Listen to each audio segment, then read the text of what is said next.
It's Raiders Fan Radio, a podcast by Raiders fans for Raiders fans who are the only fans that matter. That's right, Murf and Sonny from the Dago Dungeon. You got it right here, live.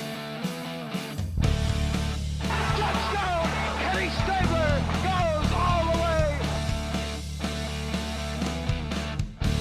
We miss you, we love you, and we'll see you in the Hall of Fame. When you have great coaches, then after you have great coaches, you get great players. You have a great organization, and you tell them one thing: just win, baby.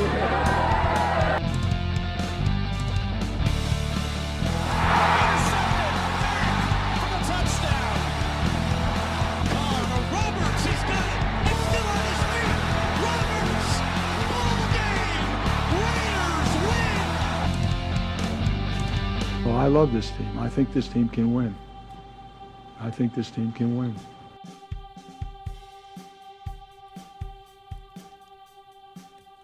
Welcome into another, what we hope to be an exciting, ear-tickling, mind-bending, mind-warping episode of Raiders. Sorry, Murph. Maybe we should humble brag ourselves on the intros, right? Welcome in to another measly episode of Raiders Fan Radio, where if you want, you can listen to our wisdom and our unique insider knowledge of things pertaining to the Raiders that you can find nowhere else on no Periscope, no Facebook Live video, and certainly no website. You need to listen to our show to get this information only. But, like I said, if you want to listen to it, you can. If you don't, you don't have to. Murph, how's it going? Oh, Sonny, it's going great. I'm just absolutely blessed to be able to share all of my vast Raider knowledge with, all the folks that are listening to us, because, I'm just gifted with all this amazing knowledge and ability to research and retain all the information necessary to be able to co-host a Raiders podcast. And I'm just so fortunate to be able to to give it all away for free. Well, you're not fortunate. Those listening are fortunate. Oh, yeah. That's right. Yeah, they're so fortunate. I'm so humbled by their fortune. Yes, we are humbled. We are humbled by your ability to listen to us talk about ourselves. There you go. It just feels gross talking like that, doesn't it? We got to stop. Me and Murph are big fans of the humble brag. What I'm not going to say our good friend, our new Twitter follow, who followed us back, Mimi Pipicini, whatever his name is, Gzoff. We tried to get him on the show, and weren't able to make scheduling works, but I think he said it best. On his very first Periscope, he said, "Who am I? Why should you listen to me?" He goes, "Me? I'm irrelevant, but I talk a lot." So I love that. And that's basically, Murph, what me and you have always done. So after that long prelude, welcome to Raiders Fan Radio. I think this is episode number 37. If you've listened in a row? 37. If you've listened to several of them, you obviously don't have much to do with your free time. And if you're choosing to listen to us, that's awesome. We love talking about the Raiders from an outsider's perspective. And really, Murph, just a couple of fans talking about the one thing we love, which is the Raiders. Right? We fight over video games and who should do what. And we fight over a lot of things, but we can always come around and talk about our love for the Raiders, just as long as you don't buy a banner without telling me first. Hey, that banner's going to be awesome. Okay. We'll see. Let's see. Anyway. But tell them, but why is it we would buy a banner? Why? Yes, because we will be live, the Titans versus Raiders game, crashing a tailgate near you, trying to figure out all the details as far as where we're going to post up. We're going to do a show from there. We want to interact with people who are going to the show. We know there's a big group from RaiderForums.com that is going. I know some booster clubs are also going to be there. Scott Winter, good friend of the show, is going to be there. I think a new guy we started following on Twitter, Johnny Pham or something like that, from Kentucky, does some good barbecue. He'll be there, so we want to stop by his place to get his wisdom, and not his barbecue, of course. We want to. And Jim Zebach from probably both. Great Lakes. Jimmy Z Oh, we should get some Jimmy Z shirts, dude. Jimmy Z box shirts. That'd be kind of cool. That'd be cool. Jimmy Z. But Eddie, yeah. I wonder if Jim Zebach wore Jimmy Z clothing back in the day. Why would he not? You should have. Remember the ones with the Velcro built into the belt and all that kind of stuff? Those are rad, man. It was like Stussy, then it was Rusty, and then like Jimmy Z was kind of like the alternative of the alternative of the alternative, you know. And Town and Country, I used to love the TNC stuff. That was legit too. That was cool stuff. Yeah. Massimo was cool, but it was like prep, you know, like you weren't like a skater if you wore Massimo and stuff like that. No. But anyway, back to the Tennessee game. We haven't talked nearly enough about it on the show, and we need to let's go ahead and let everybody know. Raiders Fan Radio will be at week 1 of the NFL season, the Raiders opener on the road against the Tennessee Titans. We will be in Nashville, and we will do a live podcast recording, as live as a podcast will get. Anyways, we're going to do a live recording. We're going to do a live recording, so we'll have it recorded and then post it up that night. But yes, friends of the show, the folks that we know that'll be coming through, and one way or another, we're going to do it. We're just not sure yet under what surroundings will be at, whether we're going to be joining in on someone else's tailgate or have our own. If we do our own thing, then we'll get a spot close there to the stadium there in one of the closer lots. So if you're coming to the game, we'll let you know where we're going to be so you can come through, or as Sonny mentioned, then we'll be at one of the bigger tailgates. But in one way or the other, we will be broadcasting live from week 1 in Nashville at Nissan Stadium, and that's going to be awesome. I can't wait, man. I'm stoked. I'm a fan of not working very hard, Murph, so I think we should just hop on to somebody else's tailgate and hang out there and interview people there. So we'll see what happens. We'll see what happens with that. All right, Murph, we got 7 topics for today's show. The first topic is Calvin Johnson is not coming to the Raiders, nor do you want him to. Topic number 2, Raiders signed 3 free agents this week. One of them is a linebacker. Could he be the linebacker we've been waiting for? Topic number 3, Derek Carr on the DP show. DC was on DP this week. We'll talk about that. Donald Penn was on the Total Access show. DP was on the TA show. Good thing it wasn't TNA. Number 5, 5th topic, Murph, me and you found out, we didn't even talk, but we found out we had the same agreement on this next one. Marcus Peters saying he's going to beat the dog blank out of the Raiders, specifically Marshawn Lynch, and the funny reactions that ensued on Twitter after that. Number 6, the 6th topic, the valuation of the Raiders is currently up 47% since last year. The only team higher than them is the Rams, and there's some interesting stats about that. And finally, the 7th topic is Bleacher Report did an all-time top 25 clutch quarterback list, and a couple of Raiders that you should know if you're a Raiders fan. You should know if you're a former Chargers fan, you want to be part of the Raiders Nation from now on. You should know who the 2 quarterbacks are on that list. And then, Murph, we had some great listener feedback this week. We'll touch on that at the end of all the topics, and we'll also tell you about some other fun stuff we got going on in the app stores as well. So, right after Uncle Mosh stops being a mouth breather and talks to you about where you can find all of our stuff, we'll talk about Calvin Johnson not coming to the Raiders. You got a fresh one coming after that. Hey, boys and girls, this is Uncle Mosh. That's right. Somebody actually claims Sonny and Murf. These two. Check them out on their website, RaidersFanRadio.com. You can friend them on Facebook at RaidersFanRadio, or you can like their fan page at Raiders Fan Radio Podcast.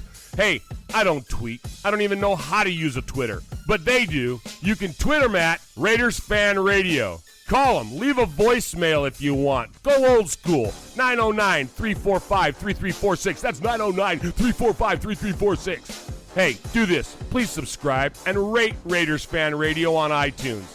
You can listen to the show on all podcast services like Stitcher, TuneIn, Podcast Addict, and many, many more. Okay, am I done? Did I say all the stuff I was supposed to say? All right, I'm out of here. All right. Calvin Johnson, all of a sudden, we're supposed to be excited that he's coming to the Oakland Raiders. But Murph, There's a problem with that statement. You know what that problem is, Murph? That it's not going to happen and it's a completely fabricated story. Yes, that's correct. Moving. yeah. Essentially. That it's He's all not. fake news?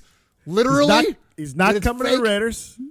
And you don't want him to come to the Raiders. But, Murph, what did you realize this week in your research of Calvin Johnson coming to the Raiders? All right. So, as a Raider fan, as you all listening to us are, just like Sonny and I are, as Raider fans, you have a thirst and a hunger, especially this time of year when there's almost literally nothing going on in the NFL. You love it when there's a good Raider story that comes up, and it almost like, you see it come up on your Google News or wherever it may be on Twitter, and it's just like, oh man, cool, good. There's some Raider news. And especially because, as Sonny has pointed out before, some of our old Raider mentality will creep in once in a while, and we get really excited when there's a free agent potential. There's like a big name signing that's going to be out there. And so this week, it came up on the radar that Calvin Johnson had said that he would like to come out of retirement, and if he did, he would want to play for Derek Carr. I'm paraphrasing a little bit, but essentially that's the gist of the story. Calvin wants to come out, and if he does, he'd like to play with Derek Carr as his quarterback. Okay, so the problem with that statement, that paraphrase statement, is that it's completely fake. There is no validity at all to that line of thinking. To that headline is completely fabricated. There are a handful, 1 and 2 particular, that I'm not going to name, but you know who you are, and it's not hard to find them, completely fabricated this thing. They took 2 statements that were made in the past and twisted them together to form this story of Calvin Johnson, quote, wanting to play with Derek Carr. Here it is, Raider fan. It's not true. Not even close. Calvin Johnson is, number 1, not coming out of retirement. And number 2, he never said he wanted to play with Derek Carr. I'll tell you what he did say. What he said was on an E60 interview, an ESPN E60 interview, not long after he retired, he discussed the parameters of his retirement, a la like Barry Sanders, retired early. The team wasn't very competitive at the time. His body was breaking down. He hurt. He didn't have the ability to compete and to perform at the level he was accustomed to because he couldn't prepare his body like he did. And then the interviewer, who's Michael Smith, asked him, well, what about if you did come back? What if the team was really good? Would you come back? And he said, no matter what, if I come back, the Lions have the rights to my contract. So even if he did want to come back, even if he did feel like the team was going to be better, or if his body was just feeling better and he felt like he could contribute to a team, no matter what, the Lions would have the rights to him. Okay, that's the first part of the story, is that if he were to come out, that the Lions would have the rights to him. The second part of it happened this week. He was in Italy to present like the team award for whatever, one of their American football championship type things. Whatever, it was some thing he was over there presenting, and he got interviewed by a couple of people, and he dropped some quotes. Now, here's the quote. I'm reading it right here. This is what he actually said. When asked about some of the quarterbacks he would have liked to have played with, like past tense, what quarterbacks would have liked to have played with? He says this: Brett Favre, Johnson said, as his top choice to play with. When I came into the league, he was on his way out, but I got to see him play in Green Bay. Aaron Rodgers is another Green Bay guy who has a cannon for an arm. Then there's a young cat I just met, Derek Carr out of Oakland. I really like that guy. Close quote. That's what was said. So he's referring to 2 guys he played against in Green Bay and refers to Derek Carr, the player that he just got done watching play in OTAs, because he had visited the facility, rewind the clock back when he came to hang out with Todd Downing and they all went golfing together and all that. So he met Derek Carr most recently. So he refers to Derek Carr within a group of 2 Green Bay quarterbacks, one retired, one current, right? So that's it. So you take the oldie 60 story, and now you take this new quote about who he would have liked to have played for in his career. You smash them together, you twist it all up into a bunch of fake news, and you spit it out there as a Raider story that Calvin Johnson wants to play in Oakland.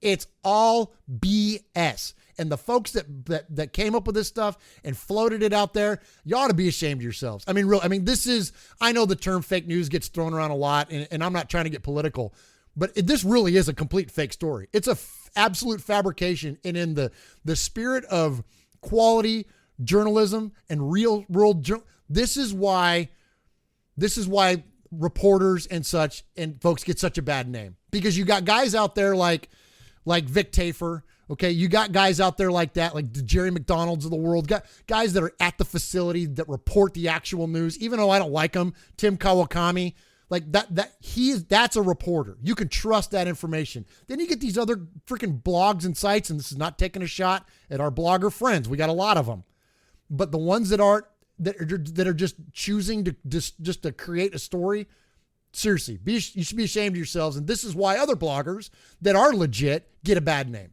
So, anyways, I'll get off my soapbox now. Well, tell me how you really feel there, Murph. It's terrible, man. It's, look, this is why when we come on our show, we tell you on the front end, we're not experts. We're not pros.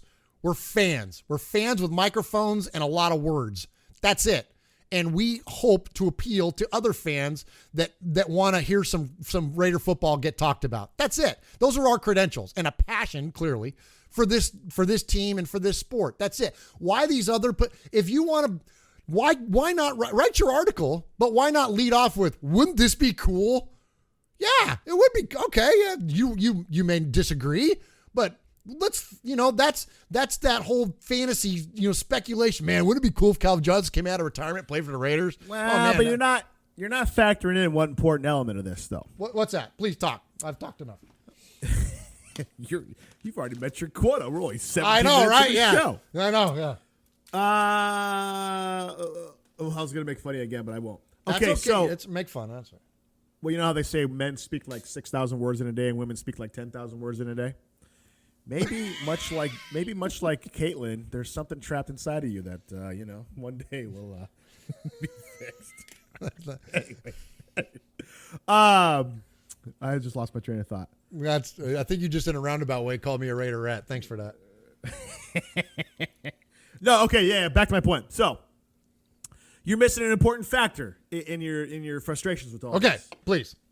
And here's the factor: what gets more clicks?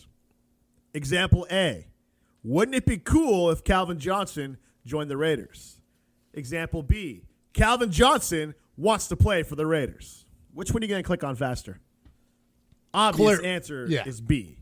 Or wait, C. What does so-and-so's wife look like? Right? Oh, I know, right? Yeah. You see all those? Oh.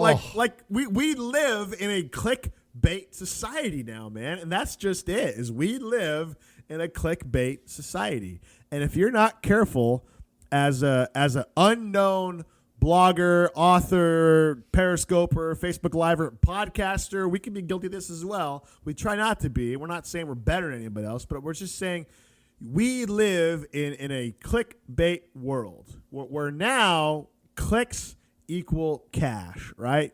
Clicks for cash, where it used to be about commercials and stuff. It used to be commercials. How can we sell you this? Now it's and when you look at like studies of like internet research and all that kind of stuff, and how articles are clicked on and how much time people spend on them and stuff like that.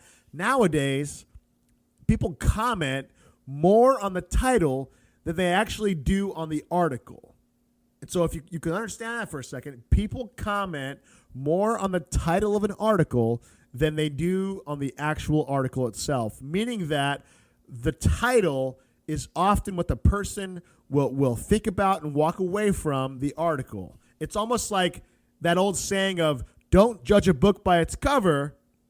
Well, now with the internet and with what we've allowed the internet to become as far as who can write and what, now we have really made a society of news that basically states, especially in the sports world, judge the book by the cover. Judge this article by its cover, which is the title. Because you don't actually get to the article until you get through the title. So much like a book, if that cover is not sexy enough, you're not going to click on it because you got a million other things you could click on, right? So that title has to be sexy enough for you to click on in order to get to the article.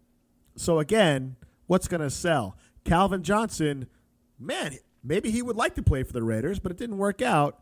Or Calvin Johnson is playing for the Raiders. I read earlier on Twitter a couple days ago, some guy said, hey, if we talk about it enough, maybe it can happen. No, I'm sorry. That level of thinking doesn't work. You're a grown man. Well, and you know what's a shame is that fascinating. And then as a responsible consumer of media, and I would like to think a responsible podcast co-host, I read that kind of stuff and I'm like, well, wait a minute, that doesn't make sense based on what I read before. And then I go back and then I watch the old stuff or read the old stuff.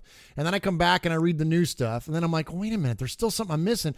And I start scouring the internet, right? I start researching. I'm looking for something for some real world basis on why they came up with the story that they did, thinking that, well, I must have missed something. There must be. I can't believe I missed a story. I can't believe I missed a quote, or I can't believe I missed an interview. And I didn't, and we didn't. And so you end up, like, at least in my case, I ended up like digging for like 20 minutes trying to find some real world, substance to this, and it's not there. So and then you look, and it's like the same 2, 3, 4 sites that are reporting it, re-reporting it, posting it on Facebook and Twitter and all this stuff. And you're just like, and then you see all the people that are commenting on it. And it just creates, even Napoleon Kaufman, who I love. I've seen that. He's a phenomenal follow on Twitter. He's an awesome pastor and man of God. And he is fallen into the freaking Calvin Johnson to Oakland thing. He's touched the forbidden fruit. Yeah, right, and that's only for Eve, for the ladies like me, right? That love Raiders, according to you. Oh, bro, don't call yourself a lady on our show. We know what you referred to me as? My 10,000 words. Well, yeah, but if you call yourself a lady, we're non-gender specific here on. If that's the gender you choose to identify as today, I can't judge you for that. Oh, just for a couple minutes, I'm gonna go back. I want to take a look at your Adam's apple before I make my final decision. Here, I'll make sure I get my voice down here real deep. Yeah. Anyways, you get what I'm saying. It stinks because then you got because the poor guy, I mean, he's obviously busy with other things and probably just came across a story on Twitter like a lot of people did. And you just kind of assume that because it's on there, you see it come through your social media, you assume that there's some truth to it. But in reality, there's nothing. There's literally nothing true about it. And so anyways, buyer beware, Raider Nation. Like, we've said before, and I'll say it again, a lot of these stories that come through, a lot of these, quote, facts or opinions that come through, don't base your opinion, don't base your decisions about your fandom on that stuff. Wait, dig into it, go to a Vic Tafer. If you see something come out, go look at Vic Tafer's timeline. Read it. If Vic's reporting it, then it's probably real. You know what I mean? Like, go find somebody that's a reputable source and then look to them for your info. Don't necessarily depend on something that's just scrolling through your darn Twitter feed, Nor would we want Calvin Johnson to come to the Raiders because a couple years ago, the Golden State Warriors were the Cinderella team. Remember that, Murph? What was it, 2013? We went down there for the Oakland A's playoff game, the Raiders playoff game, or the Raiders regular season game. And then, at that time, the Warriors were kind of up and coming. They made the playoffs. We got some shirts from our old friend Kate Girardi. He used to kind of do stuff for for Oracle. Uh-huh. And so, once upon a time, the Warriors were the Cinderella team in the NBA. Now they're hated. And who's the main person they hate on that team? It's Kevin Durant. Right? See Peyton Manning take shots at him at the ESPYs the other night. Peyton Manning take shots around. I'm an old freaking 7-foot neck over there. So he's taking shots at Kevin Durant. Everybody hates the Warriors now because they're so freaking good. They've changed the landscape of the game, right? And somebody earlier this week was talking about how in sports especially, everybody loves the underdog, but as soon as you become the top dog, everybody hates you. Right now, the Raiders are loved in the NFL because they're seen as the team that can take out the Patriots. They're seen as the team that can come up and knock off the Patriots off their throne. They're seen as a team who's led by Derek Carr, who everybody's in love with and stuff like that, right? The moment they go out there and they pick up a guy like Calvin Johnson and they have a perceived super team with Calvin Johnson and Marshawn Lynch, give me a break, dude. Raiders are done. The love for the Raiders is done. Now it's these unreal expectations on top of the already high expectations because you went and got a guy like Calvin Johnson. So as a Raiders fan, you don't want Calvin Johnson to come to your team because also what's going to happen? The development of Seth Roberts going downhill. The development of Amari Cooper going downhill. The chemistry between Cordell Patterson and Derek Carr going downhill because how long in reality is Calvin Johnson going to play for? 2 years at most? We already have development issues with our two running backs, Rashard and Washington, because Lynch is coming on board. So now you want to do that to the receiving core as well? I don't think so, man. It's not worth it at all to me to bring Calvin Johnson on the team. Not even close. A couple months ago now, we wrote an article about mega hope in the air regarding Calvin Johnson just being at the practice. That was cool because he's like, dude, I want to see this team. They're doing some cool things. I want to see what this team's all about. That's all the recognition and all we want from Calvin Johnson. We do not want him on our team. So, in short, Calvin Johnson is not coming to the Raiders, and we do not want him to sign on the Raiders either. Murph, anything else before we move on? Well, that's a fantastic point. When you look at it from the X's and O's perspective, first off, the offense is not our issue. Okay, Calvin Johnson can't play corner. So can he play linebacker? Exactly. Let's bring him. So we're fine. And then, look at the pass distribution already that's going to be necessary because not only did all the players that you mentioned on as far as wide receivers, what about freaking Clive Walford and Jared Cook? And you know what I mean? Like we got a lot of targets, man. We don't need Calvin. And this is not Calvin Johnson of 2008. No. You know what I mean? Like this is number 10 or whatever. I mean, you pick it. This is not Calvin Johnson in his prime. He would be 31 years old. And going back to that E60 interview, Sonny, he even mentions, I almost felt sad in watching this. He holds up his hands and he says, it hurts my hands. He said, my hands, he said, this finger, and he pointed, he goes, I've had surgery on this finger. He goes, this finger is literally going away. He's like, it just hurts too much in my hands. He says, I'm a wide receiver. I'm supposed to catch the ball, right? You know, I mean, and it's just like, a freaking heart was breaking for this guy. I'm like, the guy's hands hurt. Like, he can't even catch. You know, Derek Carr, and we're going to get into it here in a minute about Derek Carr and Dan Patrick's show, talk about breaking a guy's finger one time. And now you're talking about wanting to bring in a 31-year-old dude that hands hurt? No, come on. No, it doesn't make sense. He is no longer Megatron. He would simply be all right, Tron. Hey, just one time, I need it. Raiders Fan Radio.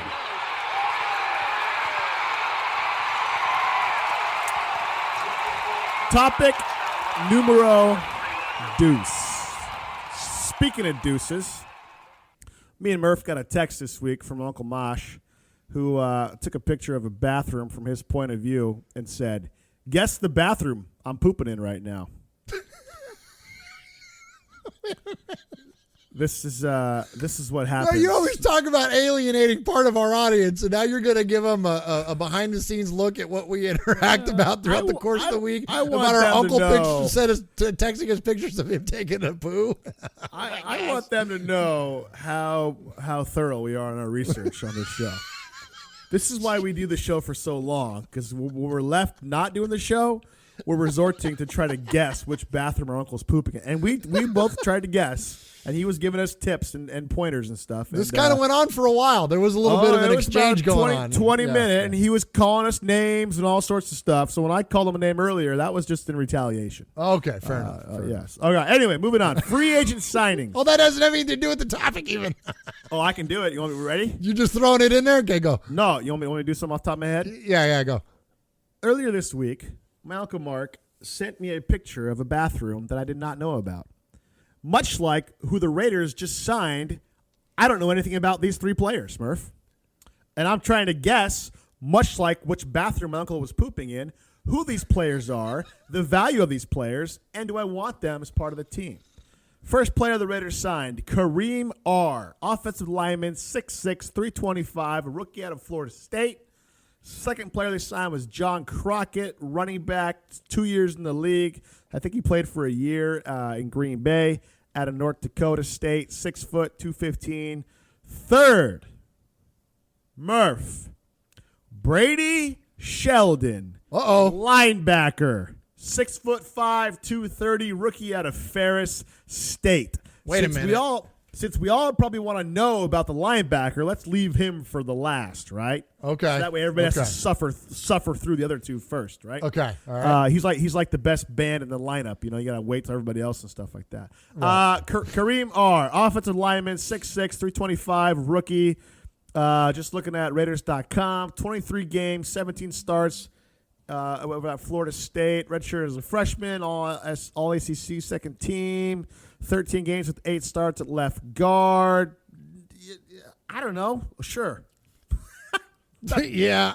Okay. I mean, I don't know how much analysis we're going to get into here on each of these players, but aren't these just like camp legs? Like, I mean, not probably legs because that's for kickers, but I mean, these are just camp guys, right? Like, I mean, probably.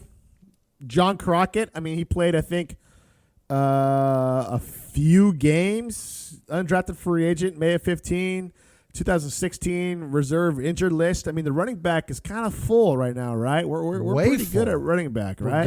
Well, if we got Jameis Olawale, right? Like he's a lock at fullback, and even the fact that the Raiders still carry a fullback is kind of a big difference. And then, of course, beast mode, and then Washington and Richard, and we still don't know what we're going to do with Tywan Jones. So, I mean, we're okay. And then what's his name? The other guy that we think probably won't make the team this year, but who's the young kid? Elijah Hood, right? So, I mean, no, this guy's not going to make the team. I doubt it. Let's go to the linebacker. But the other guy. The spoil. Oh, I'm sorry. Am I missing a guy? No, we're going to go Brady Sheldon. What's your spoiler? Spoiler alert. Give his size again. The linebacker or the running back? No, the linebacker. 6'5", 230. That's not an inside linebacker. Is it? That's a good point. You'd think you'd want to be a little bigger than that, 230. Well, and a little shorter than 6'5". I mean, you don't see guys that are 6'5", 230 playing stand-up freaking, you know what I mean? We'll have to get Ted Wynn on here to tell us exactly how maybe he he's swatting down balls like in Madden and stuff, you know? Yeah, that's true. There's so many directions to go with that. I'm going to leave alone. But he played 4 years at Ferris State, 111 tackles, 33 games. Well, then not Ferris State. That makes all the difference now. Ferris State's huge, right? All Great Lakes Intercollegiate Athletic Conference. The honorable mention. Participated in rookies minicamp in May on a tryout basis.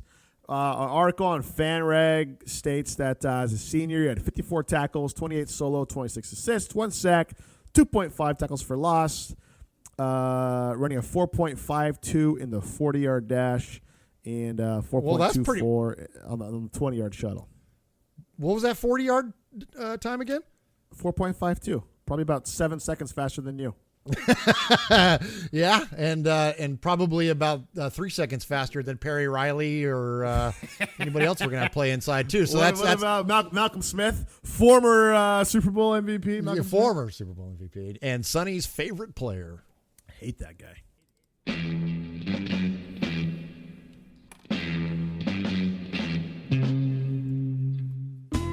This is a public service announcement brought to you by Raiders Fan Radio. Raiders fans, if you are not in a booster club, you need to put down the Cheetos, take that last slug of that brewski, get off the stick, and go to your computer. Check out Raiders.com for your local booster club, like our great friend Jim Seabach at Great Lakes Raiders Booster Club.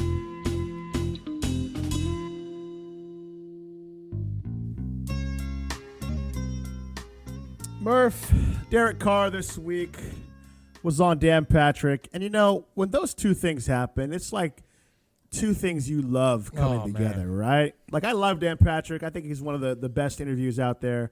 Very relational, very personable, has fun with it, but gets the stuff done, gets the job done. Everybody respects him. So So Derek Carr is on Dan Patrick, and basically my morning was shot because I just listened to that over and over again and stuff, But it was 5 days ago, and I forgot everything they talked about. The one thing I remember that they talked about was, asking about, what'd you spend money on, over, under $10,000 or not, all that kind of stuff. The story about him, breaking a tight end's finger, throwing the ball, hanging out in the backyard, playing quarterback, not really wanting to and stuff like that. It was a good interview. Nothing really jumped out to me. Derek said the leg injury. That was, I think, the first question Dan asked him. How's the leg? Derek said completely healed. No issues whatsoever. Obviously, every player is going to say that to a certain degree. So, I'll take Derek at his word. Doesn't seem like he's a liar. If he is, he's a really good one. I thought it was a great interview. I thought it was really cool that he was on there. And the Raiders are getting street cred. I mean, and they're going to continue. It makes you wonder how many more times he's going to be on there if the season goes well, huh? Yeah, absolutely. The exposure of the Raiders here in the offseason has been awesome. And, of course, when you're the highest paid quarterback in the league, you're going to get plenty of pub, and none better than Dan Patrick. I mean, we both love that show. And it's one of the best sports talk radio shows that it's out there. And so, yeah, to hear Derek Carr on there was fantastic. A couple things that you'd already touched on, the injury being healed. One of the things that I thought was cool to hear Derek talk about, and we kind of know this about Derek Carr and his demeanor and his character anyways, but he said, this was a time for him to then be who he says he is. He talks a lot about being a man of faith, and it talks a lot about, he doesn't talk about being humble, but you know what I'm saying? He is a humble guy, and he is a leader on the football team, and you're still the leader even though you get injured. And so it was an opportunity for him to show that strength of his character, and definitely, as fans, he certainly did. Something else too that I thought was fun. You mentioned about him breaking the guy's finger.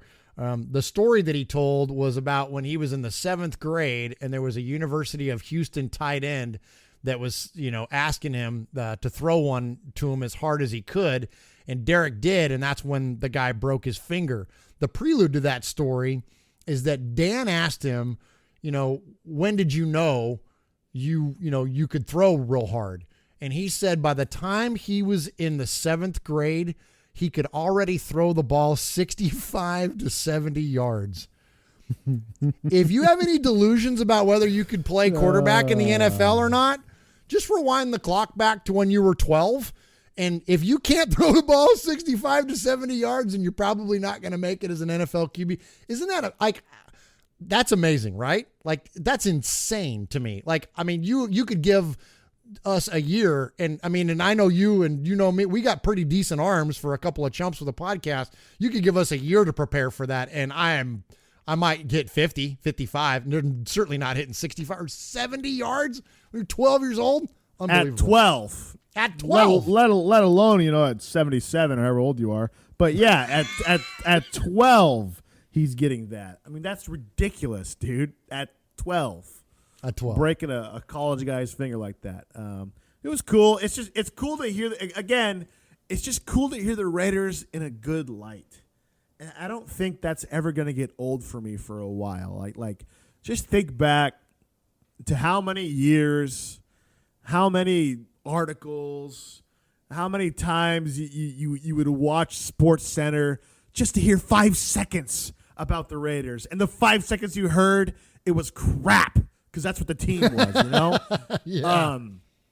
Just think back to all those memories, all those years, all those painstaking drafts, and any time there was a long written or a dedicated segment to the Raiders, it was about how bad they currently are, how good they were, and how far they've fallen, right? It was just so awful for so long. I hope that we don't forget that, because hearing Derek on the Dan Patrick Show, he's clearly the leader of the team, the heart and soul of the team. Dan knows it. He's a good all-around guy. And there he is on the Dan Patrick Show talking to Dan like they're old friends. And you're like, that's my quarterback, right? We're all sitting there having our own little TO moment, right? That's my quarterback and stuff, And man, doesn't that feel good, right? That just feels so freaking good. I hope we don't forget that, and I hope we don't take it for granted. A couple weeks ago, we talked about expecting these kinds of things, and I think we can still expect the notoriety and the respect. If we keep up our winning, if we start losing, then that's one thing to go away. But yes, we should expect people to say nice things, but we also shouldn't take it for granted because it's been a long time. It's been a way long time, and it just feels freaking cool, It does, and it's nice to have somebody this easy to root for as well. And as you mentioned in the past, if the Raiders would have signed a player to a massive contract like this, the response from Dan would have been like, "Ooh, the Raiders signing this guy to $125 million. Oh boy, oh here we go." You know what I mean? Like it would have been they're being the Raiders again. Being the Raiders, yeah.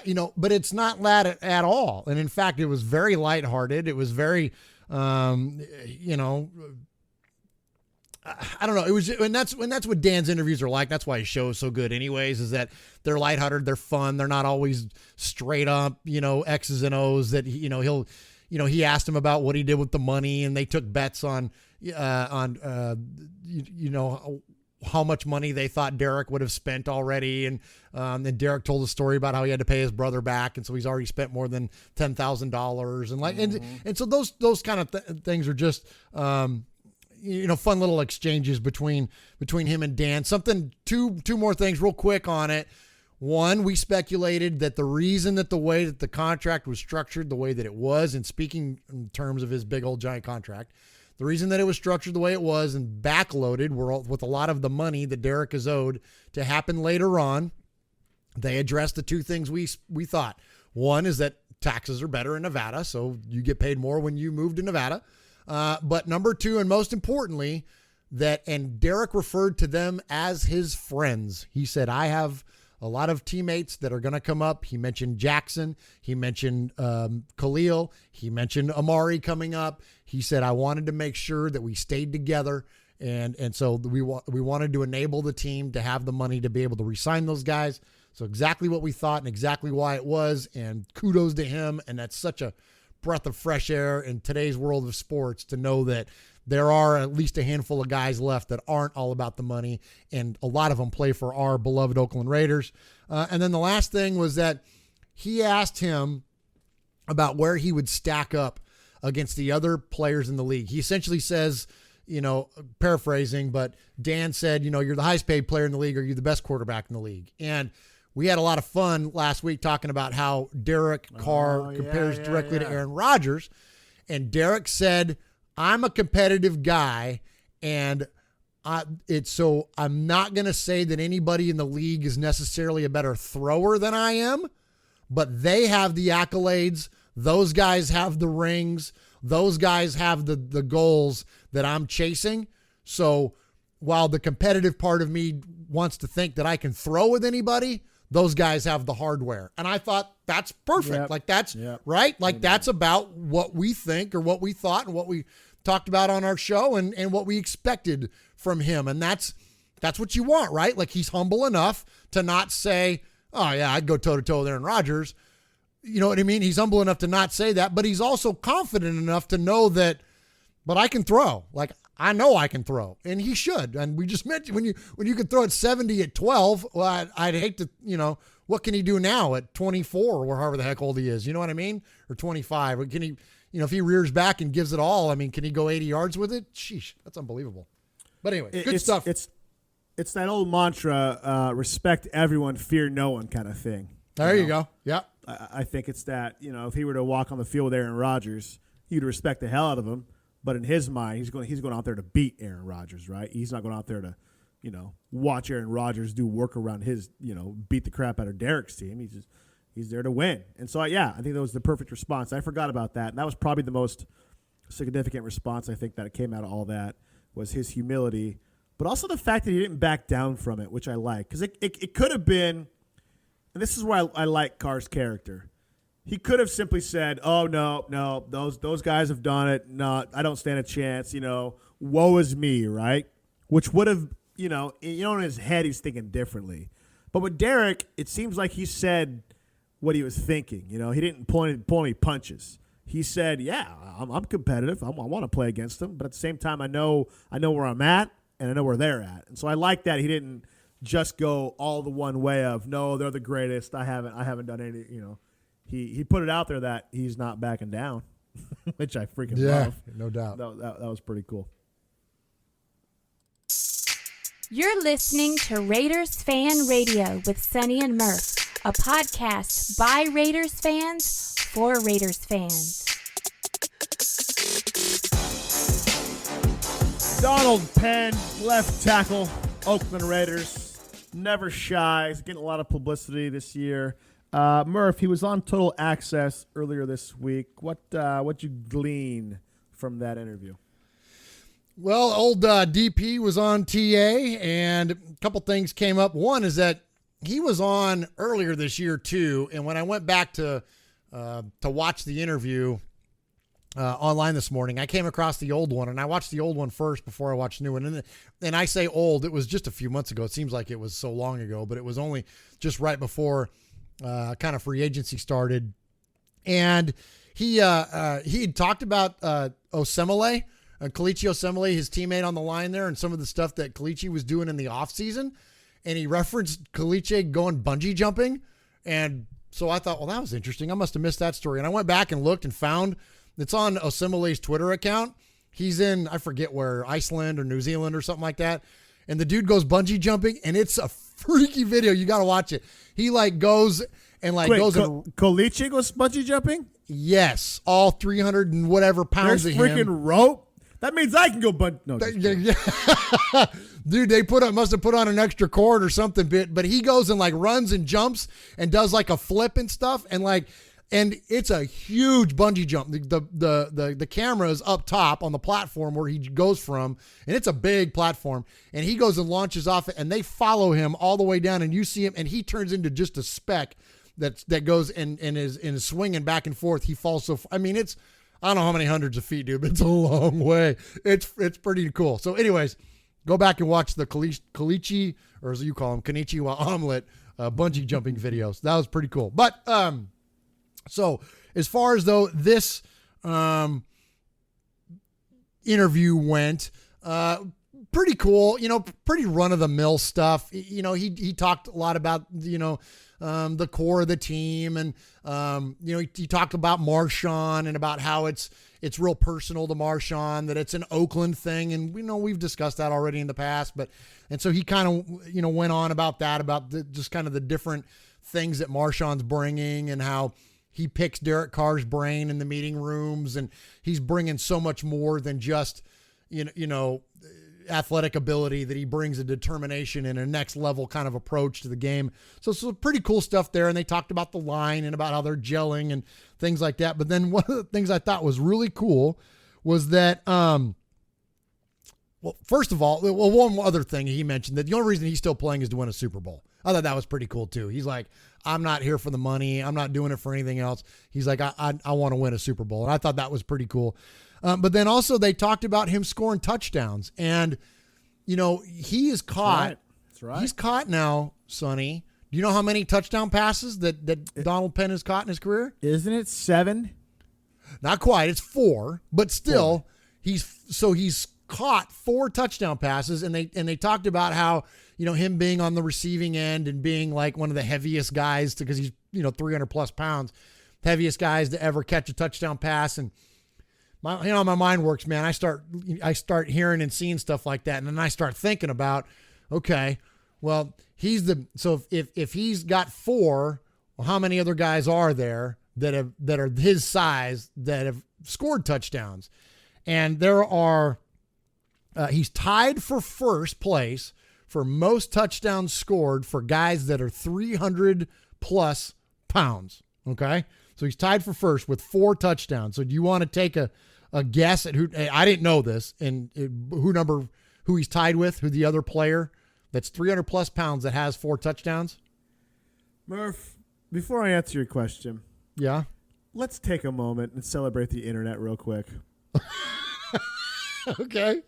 Can I ask you a question? Sure.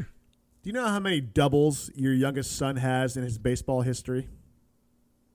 Well, just this last season, or you're No, talking about all time, his whole career. Oh no, I don't know the exact number. No, you don't. But you know how many 300-pounders have caught touchdown passes and how they rank and compare to Donald Penn. You know why, Murph? Because the freaking internet. That's why. Because you hear Donald Penn go, yeah, I've caught 4. Then our minds nowadays work like this. I wonder how many other fat guys have caught touchdown passes. Google. So I need to tell Vinny to upload his stats. Hey son, I need you to go online and upload your Little League stats from the time you were 4 up to 12. If it's not on the internet, it didn't happen. Huh? Holy smokes! I'm cracking up as you're leading into this. I'm dying laughing. How many other fat guys have caught touchdown passes? Well, so I'm glad you asked. So Okay, so tied with William go ahead. Perry, right? Refrigerator Perry. Did you ever catch one? All right, great guess. He has 3. There are 3 guys tied with 3 and 2 guys tied with 4. He's now, one of the catching 3. or running? Scoring. Scoring. Scoring. Now, Penn's the only one that's caught him. Everybody else ran many. him? Well, there or been fumble recoveries or interceptions. Okay. Or a mix. But Penn's the only one that all 4 of his are receptions. So he's the leading wide receiver over 300 pounds for touchdown catches. Yes, that's correct. Somehow we can make this a good clickbait article, bro. Maybe we're not. Oh, and I got Raider service. connections coming too. You're going to love this. Okay, so Perry is up there. Refrigerator Perry is got 3. There's another guy on there I'm trying to think of. They used to line him. What about the guy from Green Bay? Oh, you're talking about Gilbert Brown?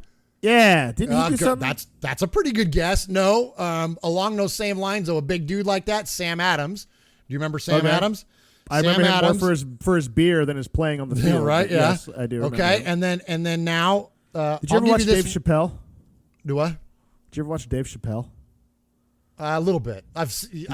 Not like regularly, but I know a lot of the famous.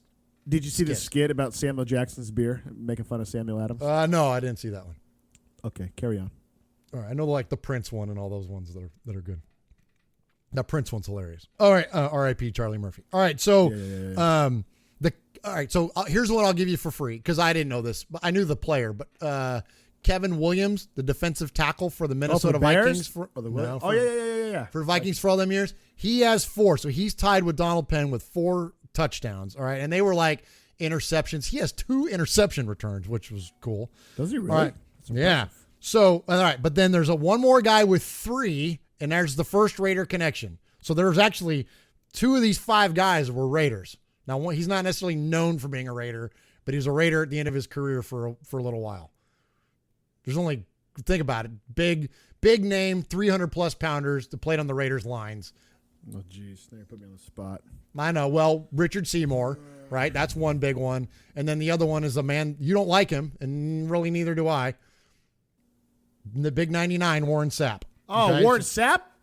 Yep. So Warren Sapp had 3 touchdowns in his career, and he was over 300 pounds. So Donald Penn leads the list. All right. So then my crazy internet brain starts going, all right, well, how many fat guys have thrown him?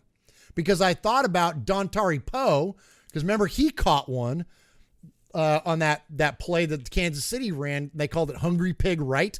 You remember that? Where Dontari Poe, the defensive tackle, came in and went out and caught a pass in the end zone. Well, then he also did that one Tim Tebow jump pass, and I think they called it like Fat Tebow. Right. Yeah, I remember that. Right? So he threw it. So he has the record for the fattest guy to ever throw a touchdown pass at 346 pounds. Okay?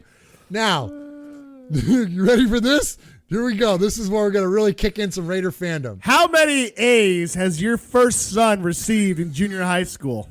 Wow, I don't know. Unless he puts them online, I'm at a loss. Okay, so no, actually a bunch. Both my boys get very good grades, thankfully. But you don't know the stats. Good job, Tristan and Vinny, if you're listening. Good job, boys. Stats. All right, so Dontari Poe, 346-pound fat guy, throws a touchdown pass. The next 2 guys, the next 2 heaviest players in the history of the NFL to throw touchdown passes, Sonny, or who? Tune in to Raiders Fan Radio. We're over the summer. We don't talk about the Raiders, but we find content. We are talking how about many the Raiders, fat though. guys. This is how why many it's going fat to get guys funny. have thrown touchdown pass? I have no clue, Murph. Yes, you do. Yes, you do. I can't even follow up the question here. What? Say it again. There are 3 guys, the top 3 fattest guys to ever throw a touchdown pass. Number 1 is Dontari Poe, coming in at 346 pounds. He's the fattest guy in the history of the sport to ever throw a pass. Okay? You following me? You think he fat uses guys, that? fat guys throwing touchdowns. Who's the fattest guys to throw a touchdown? Dontari Poe, 346 pounds. Wait. I know Who's where you're number going with 2? this. I know where you're going with this. Who's number 2? Please tell me. Yes. Please tell me. Yes. Jawalrus Russell. Jawalrus Russell. Jabustus Fatback at 265 pounds is the second fattest guy to ever throw a touchdown pass in the NFL. And here's even better. You know who's next after him? Holy crap, no clue. 1 pound less. Dante Culpepper at 264 pounds.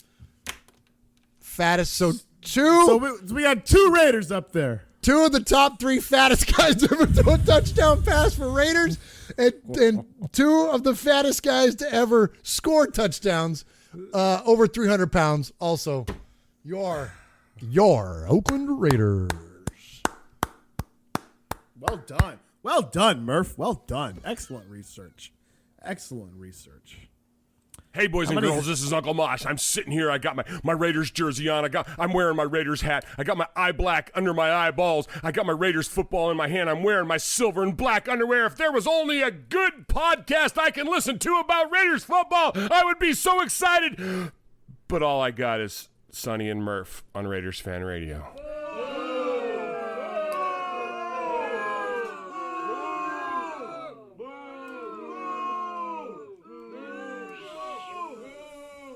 Did I cut you off again?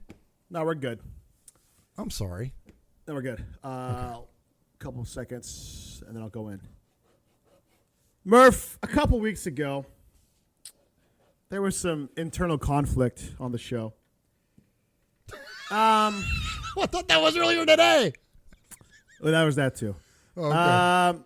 How would you feel, Murph, if when it's not so much internal conflict, but we take a lot of jabs, right? Because we're Italian and we take a lot of digs, right? Well, we all get together. Uncle Mosh is in the car, and heaven forbid if Jimmy's there, someone's getting slayed, right? And it just kind of happens in the family, right? You bust someone's balls, you it's like a sign of you're in the club, right? You're with us, you're in the crew. Your wife made mention that you and Uncle Mark bully me based on overhearing conversations we were having on the phone, right? And I thought it was funny because to me it wasn't nothing because we were all going back and forth. I think we were talking about all the hits and the audio hits we were doing and stuff like that, right? The recordings. Remember that?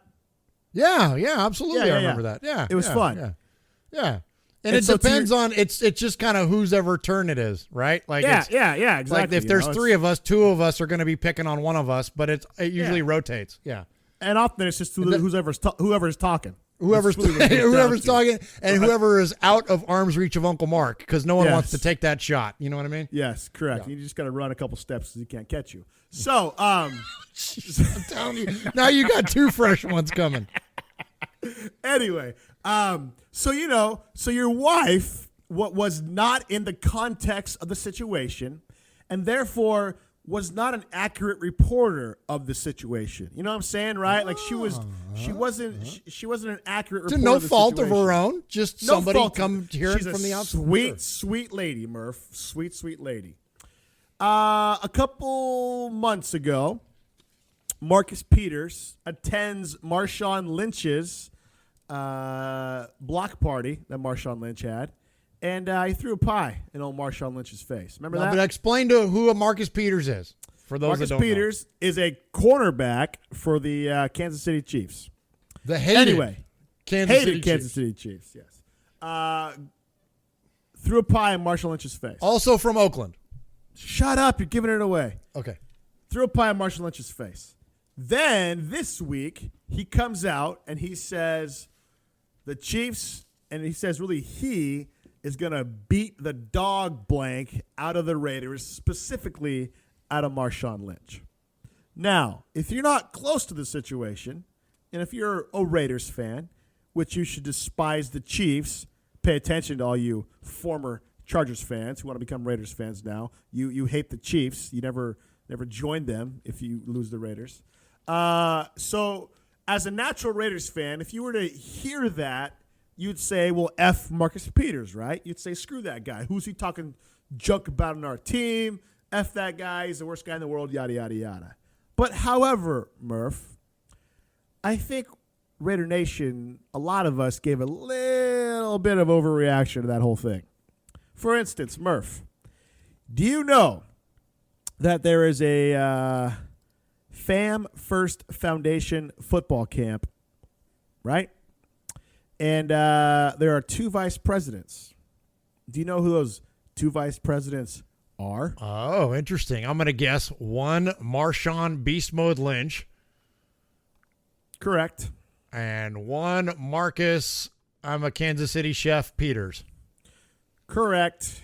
So you're saying these guys know each other? Correct. They grew up together in Oakland, dude. On top of all that, Marcus Peters has joined up with Beast Mode Clothing to launch his own clothing line, Juice Man Clothing or something like that, right? These guys are homies, man. These guys are tight. These guys are friends. You think Marshawn Lynch is going to let just anybody throw a pie in his face at his own block party? I mean, the dude is known as Beast Mode, right? So, you know, if your nickname is Beast, typically you're going to kill somebody if they put a pie in your face. Yeah. You know what I'm saying? Yeah. And so, you know, easy, Twitter.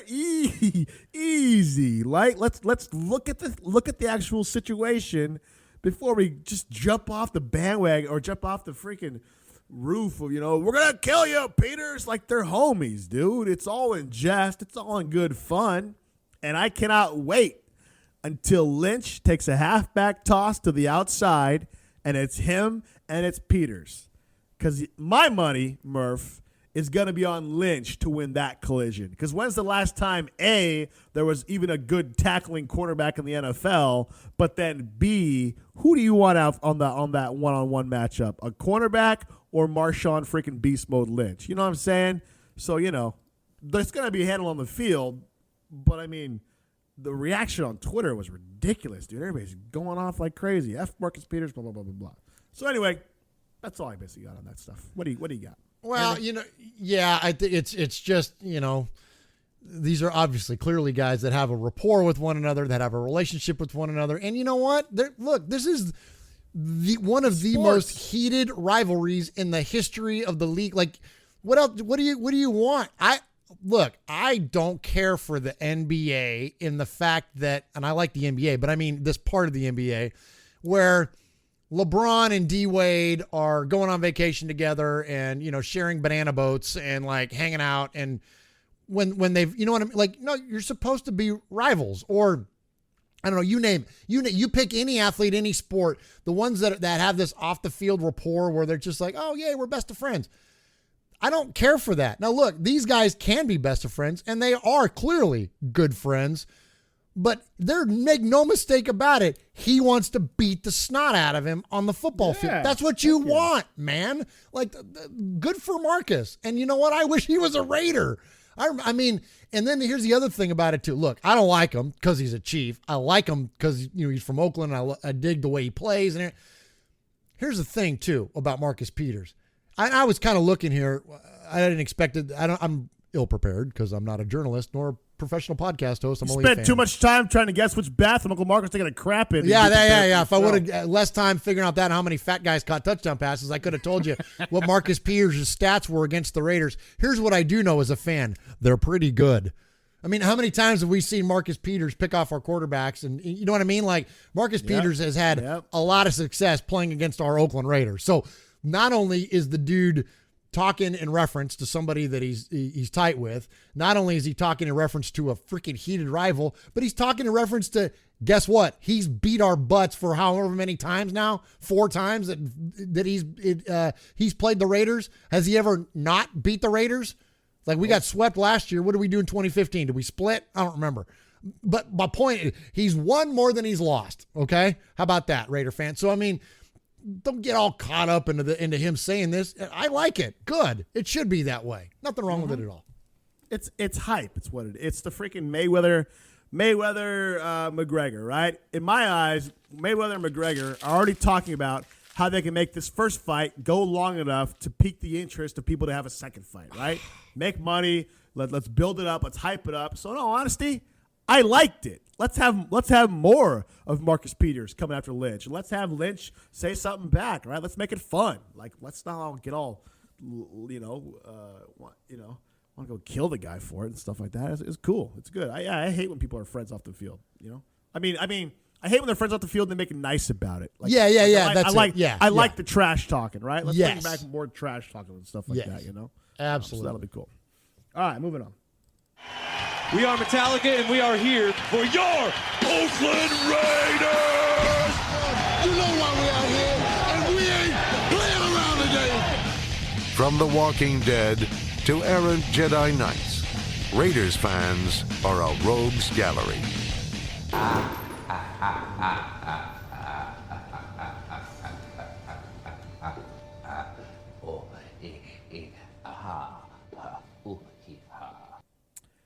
I wonder if that's how Mark Davis laughs when he sees people make fun of him now. You know that one Mark Davis, Murph, who's not supposed to be a good owner?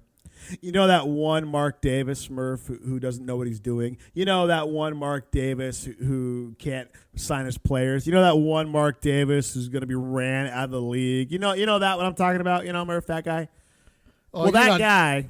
Oh, go ahead. Oh, I was saying, you're not talking about that guy with the team that's worth like $2.1 billion, are you? Not that Mark Davis. Actually, yes. That Mark Davis. Now, he might be on the list of names like Mike Smith and Josh Thomas. He might be on a list for the most common names in the frickin' U.S. history. I'll give you that, with a name like Mark Davis. How original, Al. Thanks a lot. But he is one of the best owners in sports right now. In sports. Yes, I said in sports. The reason I'm saying that, Murph, do you know? Of course you do.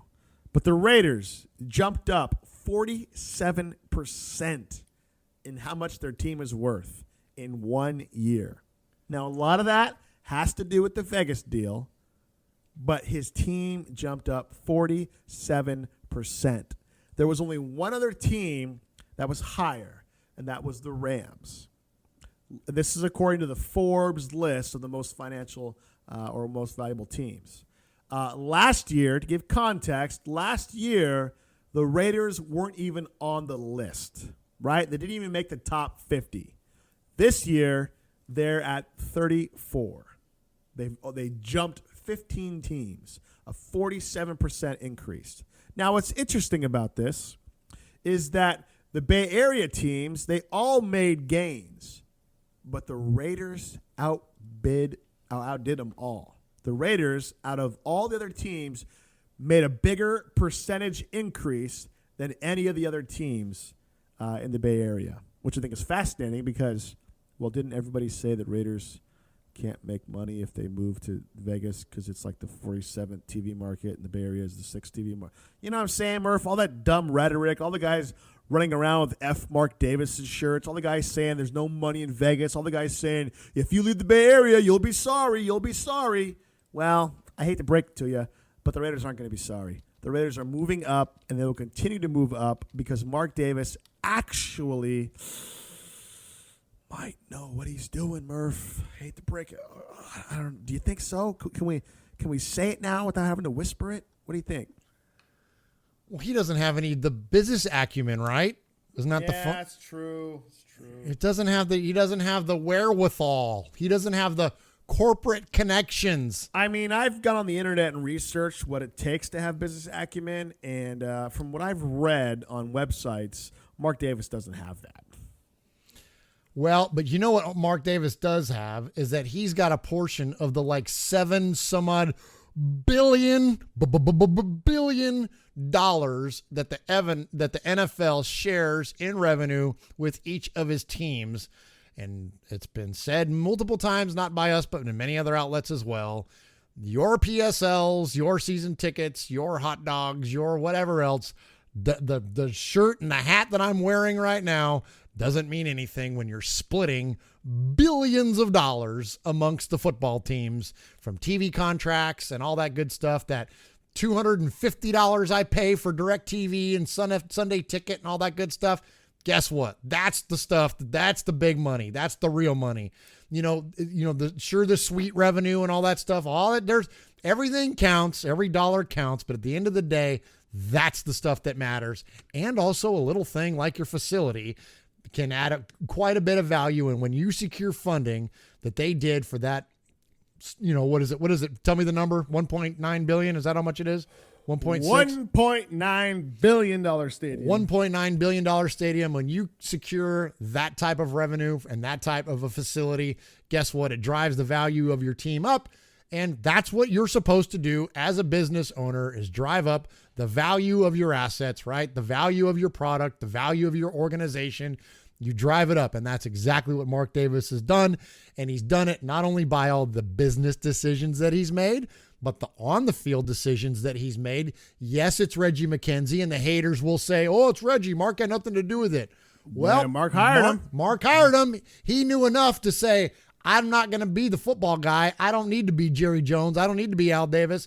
I'll be Mark Davis. I'll let Reggie McKenzie go and handle that stuff. And so you got it. Why would you not give credit and kudos to somebody that's self-aware enough to say, you know what, this is not what I'm good at. I'm going to let somebody else that is good at it do it. And so, here's something that's just a fun little thing to throw out there. What do the Chargers, Panthers, Cardinals, Titans, Jaguars, Chiefs, Browns, Buccaneers, and Saints all have in common? They all aren't worth as much as your Raiders. There you go. There you go. Murph, do you take credit for your kids? In how so? Frame the question. Like somebody says, hey, you got a great kid. Oh, well, I mean, yeah, somewhat. I mean, they're good kids on their own, but yeah, we form their manners and yeah. But I mean, you don't say, well, it was all my wife. My wife had everything to do with it. I had nothing to do with it. It was all my wife. You don't say. I mean, we give credit to our wives, like, hey, it's a team process. Obviously my wife birthed them. I had about 3 minutes to do with it. That's about it. But it's like it's 3 minutes. Wait, sorry. You're running marathons over there or what? You know what I'm saying? It's like I was coming up with this weird analogy in my head. Mark Davis and Reggie are married. Reggie gave birth to the Raiders on the field, but Mark knew who to marry, just like you knew who to marry. I knew who to marry. I knew I was kind of an idiot, so I had to marry up. So I got the hottest, smartest chick I could possibly find for what God gave me to work with, and I got her. And you did the same. And we both certainly outkicked our coverage. Yes, no doubt. And Mark Davis outkicked his coverage by getting Reggie McKenzie, And so, yeah, that credit goes to him. You can't discredit the guy for faulting him because the guy he hired has done such a great job. How freaking stupid of an argument is that, Murph? I'm going to discredit Mark Davis because he was smart enough to hire Reggie McKenzie, who's helped Mark Davis build his whole team around. That is the most dumbest rhetoric I've ever heard in my whole entire friggin' life, man. It is old. And you also know what's old, too? Everybody makes fun of Mark Davis for not spending any money. You know how rich people stay rich, Murph? By not spending money. They don't spend any freaking money. You know who makes fun of Mark Davis for spending or not spending money? People who spend all the freaking money and who have no money. You know what I'm saying? Yeah. It's like, dude, the arguments are done. It's over. The dude has a team worth $2.1 billion, more than it's ever been worth in its whole entire freaking history of existing. and it's on the threshold of becoming the top AFC contender and a top Super Bowl contender for years to come. Mic drop, Davis wins. Cut your hair, eat wherever you want, drive whatever the F you want. Just keep giving me a winning product on the field, man. It's a done argument. Hey, Raiders fans, check this out. Raiders Fan Radio has got an app. I don't know what that means, but you do, because you're listening to this on a computer or something like that. Anyway, go to the Apple Store. Apple Store? Apple, nah. No, Google Play. Apple has an App Store. App Store. You can get it at the Apple Store or the App Store or whatever that is. You can, if you got an Android, isn't that like a robot? You can go to Google Play Store. They got show links, they got downloads, they got all kinds of really cool stuff. Hey, if you can't figure it out, give it to a teenager. They know how to work these phones better than you do. What am I in Tron? What am I at a freaking pinball thing? Nice job, Murph. Nice job. We're living in the now, Sonny. We're living in the now. We're embracing now. all current forms of technology. Yes. Bleacher Report came out with a recent article. Murph, why don't you break that down for us? Bleacher Report, a couple of weeks now. I've had some pretty fun stuff. That I mentioned the punters last week. We really didn't get into it. We just kind of glossed over it about the list of the greatest punters of all time. Before that, they did the list of the 25 greatest defenses of all time, which we did dig into about our Oakland Raiders from what was that, 1967, and some pretty fun stuff there. And so this week they have their list of the most clutch quarterbacks of all time, and it's pretty cool how they came up with this list. The reason that these lists have drawn me in was the criteria that they use is not just stat based, that it's based on kind of a handful of fan type stuff, and that's what we are. And so it's kind of fun. So for this article, for the 25 greatest clutch quarterbacks of all time, they looked at fourth quarter comebacks and game-winning drives. They looked at playoff performance, which is wins, touchdowns, and comebacks. And then they looked at team of destiny type streaks, which would be like, teams that take their Super Bowls or quarterbacks that have taken their teams on Super Bowl runs, like over a long period of time, things like that. So a lot of fun criteria that got invested into this list. Now, you can imagine when you get to the top of the list, the names. It's Tom Brady, it's Joe Montana, it's you know what I mean. It's the typical names you would expect. Elway, right? It's those are the names you expect. But along the way, there are some interesting ones. Now, number 25 is a Raider, but he's not known for being a Raider, at least not according to this list. And we're talking about Jeff Hostetler. Hostetler was he made the list. He made the list, yeah. So, which was pretty cool. And, if you think about it, when Phil Simms got hurt during that second Super Bowl run for the Giants, it was Hostetler. It wasn't Phil Simms that took him there. So, because of that run, it qualified him, not with the things that he did with the Raiders, although he was a pretty good quarterback with the Raiders, but he qualified as a New York Giant. So, but as far as the Raiders, the true Raiders that did make the list, number 22 was, do you want to guess who they are? You want me to put them out there and see if you can guess them? Sure. So 22? Yeah, so 22 of the all-time greatest clutch quarterbacks. And this guy, I'll give you a hint. They refer to him as more of a folk hero in the article. Not LaMonica. No, a very good, very close. Good guess. Somebody that came in and played for LaMonica when LaMonica got hurt. Oh, so let's see. Stabler didn't come till 68. Oh, the kicker, Blanda. Yeah, there you go. George Blanda, absolutely. So okay. George Blanda, nice. Because of what he did in relief and coming in clutch, right? Fitting that. Remember, this is clutch quarterbacks. This isn't greatest quarterbacks of all time. This is clutch quarterbacks of all time. So yes. So Peyton's not on the list. Actually, let's see. Is Peyton on the list? Let's see. Norman Van Brocklin, Doug Williams. I think he was. Let's see. Ben at 13, Namath at 12, Bobby Lane at 11, Top 10, Eli, of course, Dan Marino at 9. Eli made it. Marino made it, guys. Yeah, well, and since we're kind of scrolling down here, I'll stop at number 8 because this is our last Raiders stop on the list. It has to be Kenny. There you go. It's Snake, man. And when you know, That's John pretty Madden, cool. Top 10. That's pretty good. Top 10, man. That's legit. And I loved it when Madden gave his speech when Snake passed away.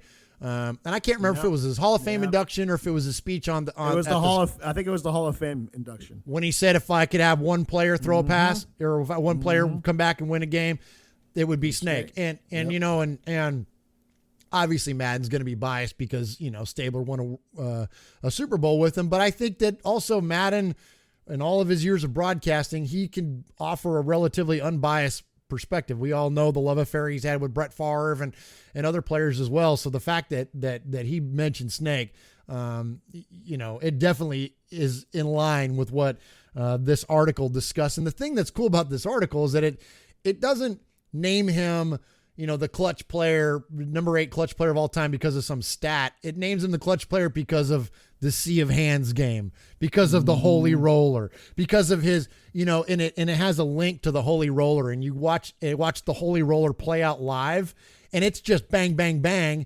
But then when you watch the NFL Films version of it, which is the one that we're all mostly familiar with, it looks like this, completely, what am I trying to say? Premeditated type thing where it's a very thought out thing. It's very deliberate in what Stabler's trying to do.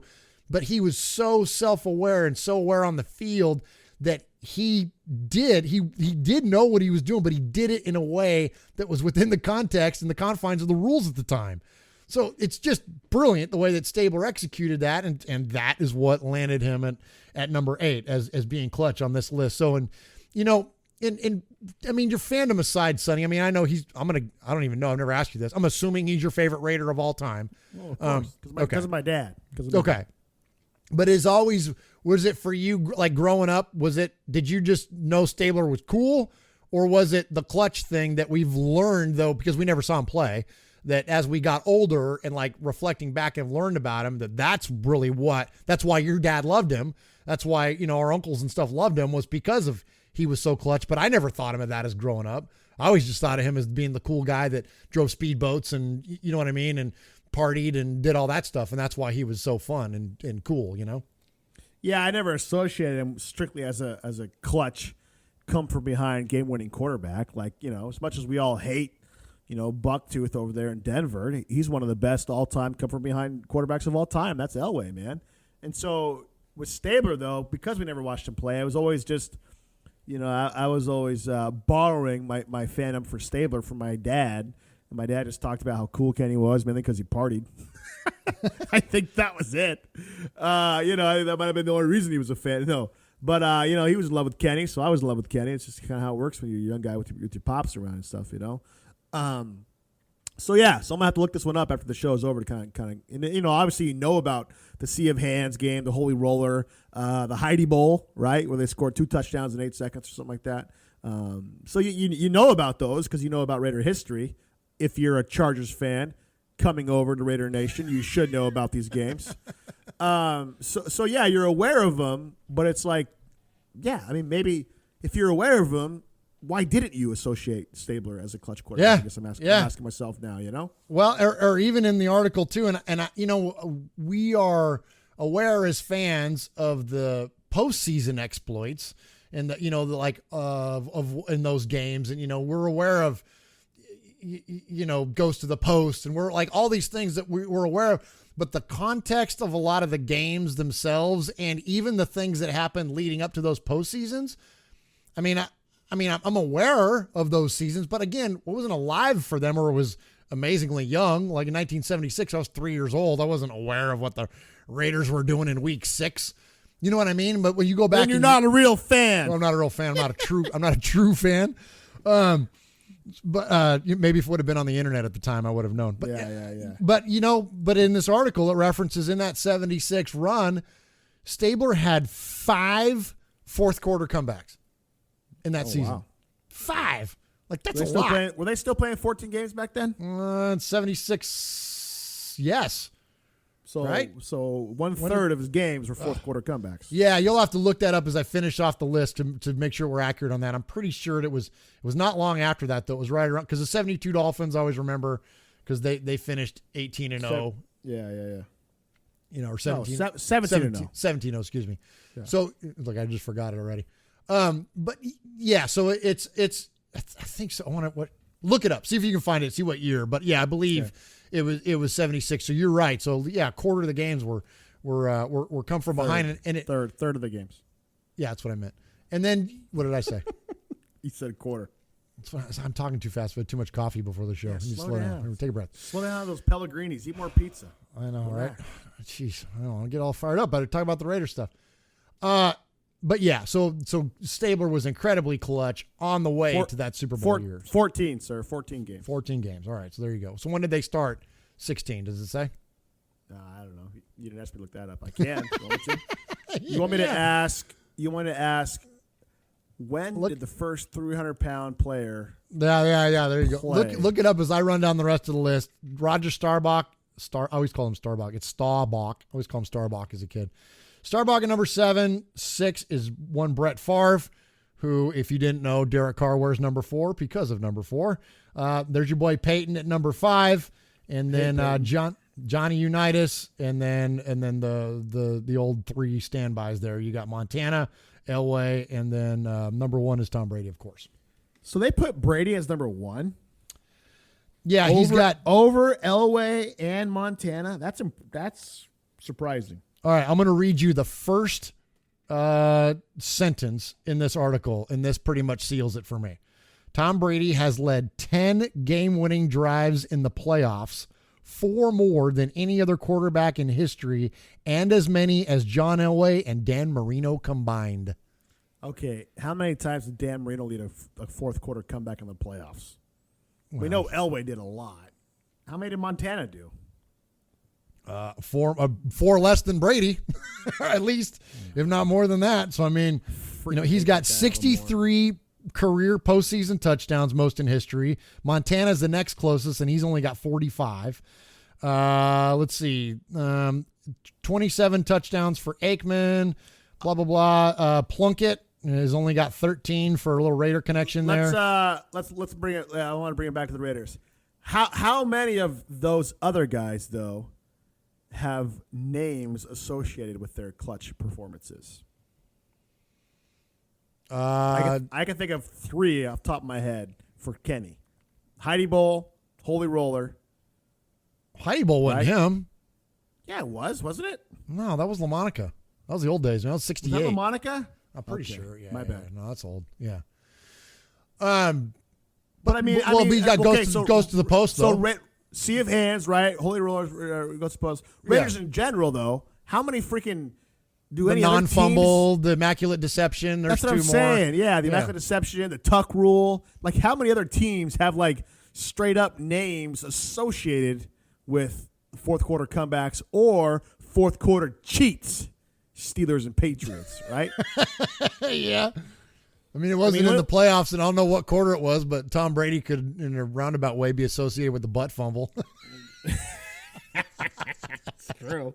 I mean, is there? Can you think off the top of your head any other even name in game in general that has a name associated with it besides the butt fumble?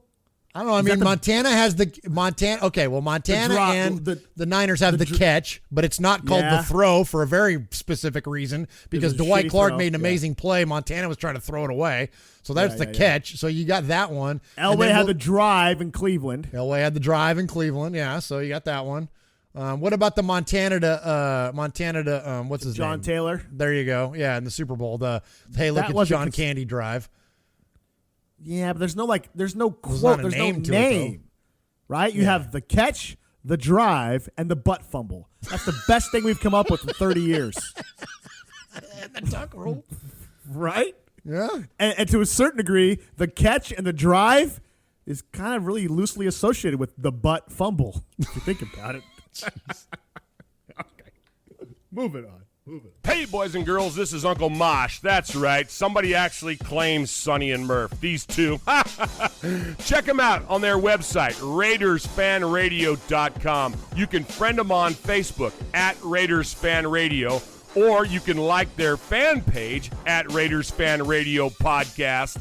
Hey, I don't tweet. I don't even know how to use a Twitter, but they do. You can tweet them at Raiders Fan Radio. Call them. Leave a voicemail if you want. Go old school. 909-345-3346. That's 909-345-3346. Hey, do this. Please subscribe and rate Raiders Fan Radio on iTunes. You can listen to the show on all podcast services like Stitcher, TuneIn, Podcast Addict, and many, many more. Okay, am I done? Did I say all the stuff I was supposed to say? All right, I'm out of here. This feels like a weird show. Sorry, I just totally cut you off, but this feels like a weird show. It's fun. Good stuff. Okay. Listener feedback this week, Murph. What's going on? Listener all right, feedback? so let's go into what do we call this? The Raiders Fan Radio mailbag? Let's call it the Sea of Fans. The Sea of... Wow. Dude, that's good. Did you just come up with that? Top of my head, bro, Chacho. You want some other stuff? Top of my head? Yeah, go. No, stop there. You're ahead. Okay. I don't want you messing up. Like Costanza, right? I'm out. See you later. Show's over. Sea of Fans. That's Sea of fantastic. Let's go to our All Sea right. of Fans. Sea of Fans mailbag. The Sea of Fans mailbag. So we go into the Sea of Fans mailbag, and we get an email from faithful Raiders Fan Radio listener in Sweden. He states he's an Englishman living in Sweden. His name is Ian. And so thankful to Ian writing the show. And he says, hey, guys, I'm starting to get nervous about our first round draft pick. Really need to have a decision soon. Training camp is just around the corner. How do you guys feel about it? Or even better yet, do you know something that I don't, being that I live in Sweden? I trust Reggie, but really want this Gary and Conley thing to get done. Also, thoughts and props to you guys. It's tough to get good quality Raider news, especially in this offseason. You guys, plus one or two others, are my weekly listen. Love it. Raider Nation for life. Signed, Ian. So thanks again, Ian, for writing us here to the Sea of Fans mailbag at Raider Fan Radio. And so he says a couple of things there. One, he wants the Gary and Conley thing to get done because training camp is just around the corner. And Sonny, it's so coincidental that Ian wrote us when he did, because one of the things that I had on the list of things to talk about this week was that exact matter that Gary and Conley has now just gone past the 10-week mark, or at least the news about Gary and Conley has gone past the 10-week mark, and it's crickets. We said, the lawyers said, they were going to know something in 6 to 8 weeks after he talked to the cops or whatever, gave his testimony, whatever it was that he did. They said they were going to know in 6 to 8 weeks. Here now we are past 10 weeks, Sonny, and we don't know what's going on.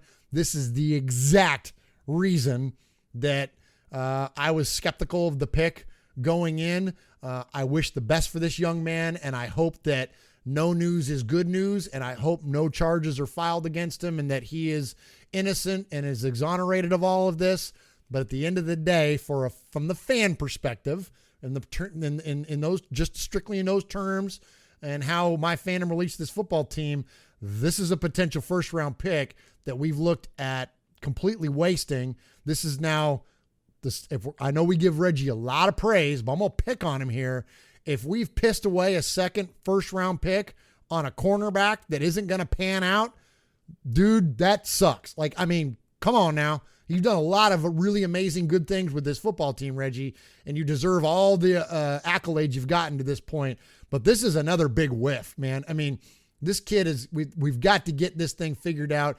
And if the Raiders have, and the NFL, frankly, have investigated this situation and have come to the conclusions that led them to where they felt safe in drafting him, then shame on the law enforcement community or whoever it is that's in charge of investigating this thing. Because if the NFL can figure something out quicker than you can, then I don't know what that says about whoever's responsible for the investigation. I don't know really what any of this says, frankly. It's just not good. This is not a good thing. And I'm getting nervous too, Ian. I'm with you, bud. I mean, this thing's got to get fixed soon. and it's got to get fixed in the next couple weeks. Sonny, we're what, 2 weeks away from training camp? Couple weeks. Here's what I'll say on this matter. I guess I'll put something out here. A couple years ago, I signed up to become a concealed weapon carrier. Went to purchase a firearm, and I had to wait a year, Murph, for the background check to go through. You know why? Why? Because in 1997, I was pulled over and cited for something. Nothing. It was a misdemeanor, right? But where I live, the county had to talk to the city police, and then the city police had to talk to the county. So I'm waiting, right? Like my record's clean at this point. This was back when I was, 19 years old, 18 years old, I think. I was 17 actually at the time. I hadn't turned 18 yet. So I was a minor, and yet this was holding up a background check 20 years later. So I started to do my due diligence, and I was like, what the heck's going on here and stuff, So I went into the city. I said, hey, the police department, the state police department is saying this. They said they need information from you. Is this true? So they would tell me, well, we need to talk to the State Department. They need to do something. So then I got a hold of the State Police Department, and they said, no, it's the city's job. They're supposed to be doing something. We sent something down there to them.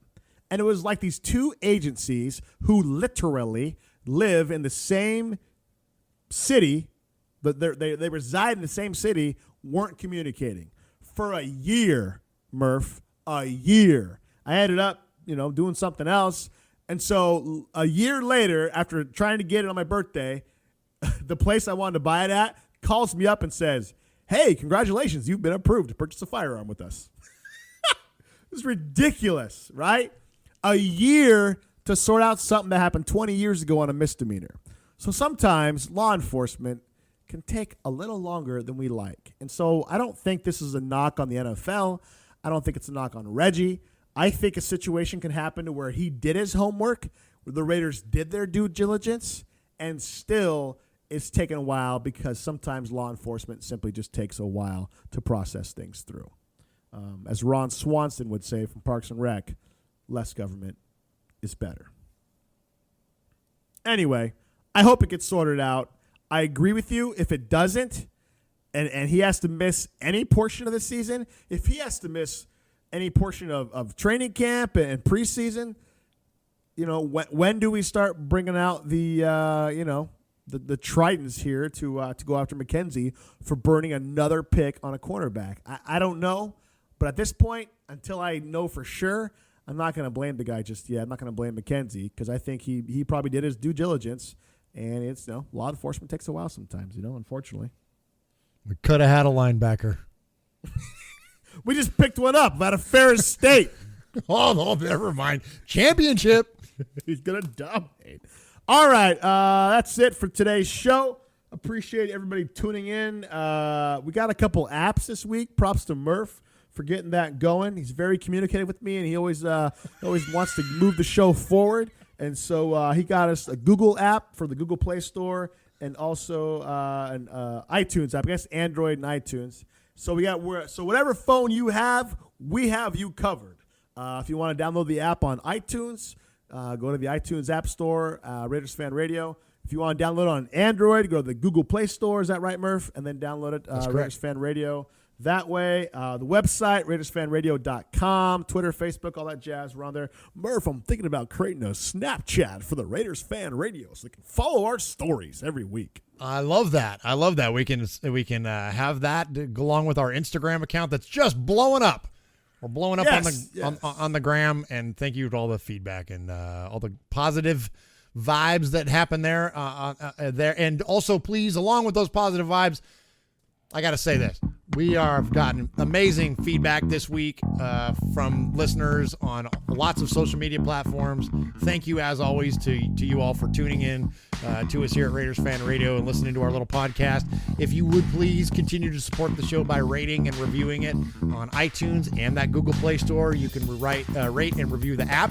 You can rate and review the podcast. Any of that kind of stuff that you guys can do by hitting those like buttons and kind of giving us the 5 stars. Heck, give us 3 stars if you don't like us, or if you only like us part of the time, or you just like Sonny and you don't like me. Whatever it is, participate in that, please. It helps us out an awful lot, and we really do appreciate those of you that have done that so far. And so thanks again.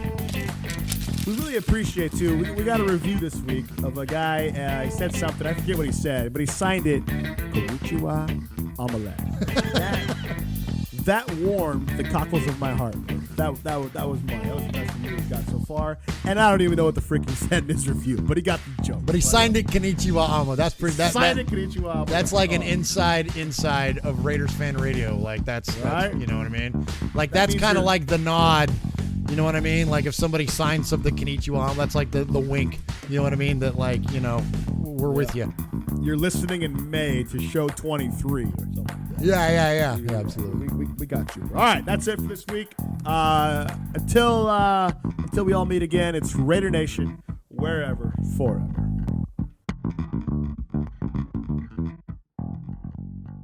I always said that if I had one quarterback to make a drive the length of the field at the end of the game to win that game, that guy would be Ken Stabler, number 12.